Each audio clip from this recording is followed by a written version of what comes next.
പിന്നെ ഇതൊക്കെ ആൾക്കാർ ഉണ്ടാക്കി കാരണം റസൂല് ശപിക്കപ്പെട്ട വർഗ്ഗമാണ് ട്രാൻസ്ജെൻഡേഴ്സ്, അല്ലെങ്കിൽ പെൺവേഷം കെട്ടുന്ന ആണുങ്ങളെയും ആൺവേഷം കെട്ടി നടക്കുന്ന പെൺകുട്ടികളും. ഒന്നാമതൊരു വേഷം കെട്ടല്ല എന്നുള്ളത് ആദ്യം മനസ്സിലാക്കണം. പിന്നെ ഒരിക്കലും ഇത് റസൂല് ഒരിക്കലും ഒരാളെ ശപിച്ചിട്ടില്ല. റസൂല് എല്ലാവരെയും സ്നേഹിക്കാൻ പഠിക്കുന്ന ഒരു വ്യക്തിയാണ്, എല്ലാവരെയും സ്നേഹം കൊണ്ട് മൂടുന്ന വ്യക്തിയാണ്.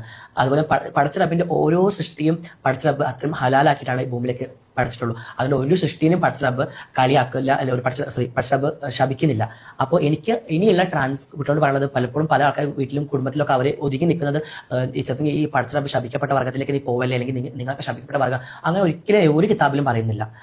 പടച്ച റബ്ബ് പഠിച്ചിട്ടുണ്ടോ അത് അള്ളാന്റെ ഹലാലായ പടപ്പ് തന്നെയാണ്. ഇതൊന്നും കേട്ടിട്ട് ആരും വിശ്വസിക്കാൻ നിൽക്കല്ലോ മക്കളെ. അള്ളാന്റെ റസൂല് പച്ചക്ക് ശപിച്ചു കൂടും. ഈ അള്ളാന്റെ റസൂല് ശപിച്ചു പറഞ്ഞാൽ അള്ളാന്റെ റസൂല് ഡയറക്റ്റ് എടുക്കുന്ന തീരുമാനമല്ല അത്. ജിബീൽ മുഖേന അള്ളാഹു അറിയിച്ചു കൊടുക്കുന്ന തീരുമാനമാണ്. അള്ളാഹിൻ്റെ റസൂലിൻ്റെ ഹദീസിൽ പച്ചക്ക് പറഞ്ഞുകൊണു മുഹന്നീസീങ്ങളെയും മുത്തറജിലാത്തിനെയും അള്ളാഹിൻ്റെ റസൂൽ ശപിച്ചുകൊണു. മുഹന്നീസീന എന്ന് പറഞ്ഞാൽ സ്ത്രീകൾ ആൺവേഷം ധരിക്കുക, മുത്തറജിലാത്ത് പറഞ്ഞാൽ പുരുഷന്മാർ പെൺവേഷം ധരിക്കുക. ആ പറഞ്ഞതിൽ ഒരു കാര്യം ഉറപ്പുണ്ട്, അതായത് എല്ലാ മനുഷ്യന്മാരെയും പരിപൂർണമായിട്ടാണ് അള്ളാഹു സൃഷ്ടിച്ചിട്ടുള്ളത്. ലഖദ് ഖലഖനൽ ഇൻസാന ഫീ അഹ്സനി തഖ്വീം. ഒരു മനുഷ്യന് കൊടുക്കാവുന്നതിൽ വെച്ചിട്ട് ഏറ്റവും പെർഫെക്റ്റ് കോലം.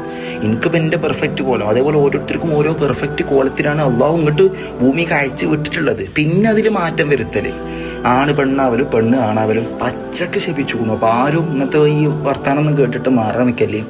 ഭയങ്കര കുറ്റാണ്. അക്ബറു മിനൽ കബായിരി, വൻദോഷങ്ങളിൽ വരെ പണ്ഡിതന്മാരെ രേഖപ്പെടുത്തിയിട്ടുണ്ട്. അപ്പോൾ ശ്രദ്ധിക്കുക ഇൻഷാ അല്ലാഹ്.